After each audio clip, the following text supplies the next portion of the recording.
Hello, and welcome to another episode of Coal Region Discontent. I can't help it, Lord. I'm sinning every day. I need your help and I pray. Amen. I'm climbing to the top of that mountain. I'm trying to find you, God. Keep trying to be an angel, but I'm still raising hell. Okay, Can't make it out this well, let's get started. You know, nowadays everybody is offended by anything, by so-called racial slurs, name-calling, fat-shaming, even being offended for somebody calling them him, her, anything. Well, I got taught a long time ago by somebody, if you're offended by something, that is your problem. Not that person's. This is not anybody else's. It's the way you think about something. It's the way the past was. It's the way you think of things in your mind, certain scenarios, something happened, whatever. But it's not their problem. And it's not up for them to fix it. But speaking of the past, everybody's offended with the racism and things like that. It seemed like everybody was getting along until someone came along and told us that we weren't. It's funny how there's only really one side of the political parties that see everything through a race-colored lens, and that's like the Democratic Party. Which is really funny since it was the same party that fought to keep slavery. I mean, most of the South and the Confederacy were Democrats. They were the ones that instituted the Jim Crow laws that they so like to bring up about Jim Crow 2.0, anything about elections. As long as it's anything that's fair, they know they'll lose. So that's why they don't like that. But they tried to keep the Jim Crow. They tried to keep segregation. I mean, Joe Biden tried to keep busing segregation and school segregation. They tried it all the way up into the 80s. Didn't matter about the Civil Rights Act. But yet, they're the party of equality. Well, I've said before, and I'll say it again. I mean, everybody has equal opportunity.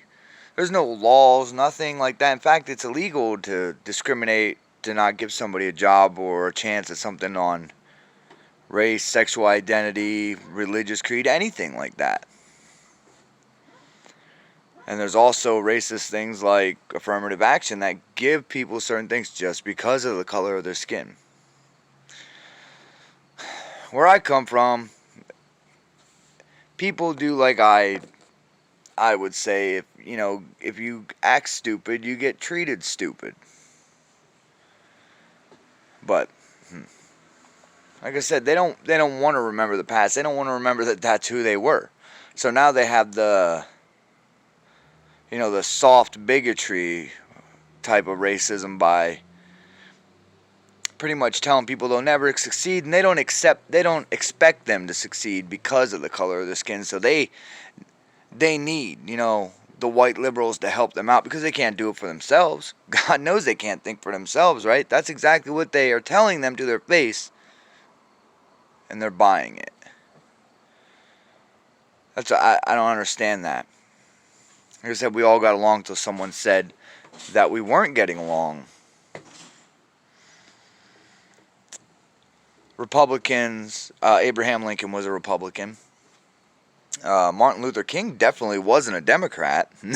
Not with the Ku Klux Klan running around back then, which was pretty much a terrorist organization that was set to scare off Republicans and scare off, freedom riders, things like that, to keep fear in colored communities. So if they're going to sit there and be offended by race and stuff, maybe they should be offended by the fact that they tried to keep segregation, and it seems like they're still trying to keep segregation because the Marxist and versions of education, critical race theory, things like that, all teach everybody that only thing that matters is the color of your skin. Well, I'll be goddamned if they have that around my area. I'll be the first one at that school board snapping about it. All kinds of trouble would come up for that. But I'm not trying to be miserable. I don't like miserable people. I like to keep a positive mindset. Or at least I try to, because I've been given so many chances in my life that I try to help where I can, and I try to appreciate things. Brings me to another point, is everybody has those people at work that are just miserable all the time. Miserable just because they're at work. And if they didn't have a job, they'd be miserable then too. Well, you spend like 3/4 of your life, pretty much like 51% of your waking hours at work. So it's, why are you staying miserable? So why are you wasting so much time being miserable and making others miserable? Is it because you want to be right at something? You want to be justified in your feelings? You want somebody to come take you by the hand and say, it'll be okay, or you were right to be mad, and yes, they were wrong. Everybody just wants to feel bad. It's nowadays it's more popular to be a victim than a hero. What? When did bad things happen to you to get you popular? When did that become a thing? Like, I'm a victim, so everybody loves me, and now I can become endorsed by people, and we can have a special day. It doesn't matter if you were a criminal. It doesn't matter if you did horrible things. As long as the right person did the wrong thing to you, they'll make a flag for you. They'll have a special day for you. They'll have moments of silence for you. They'll have riots in your name of social justice.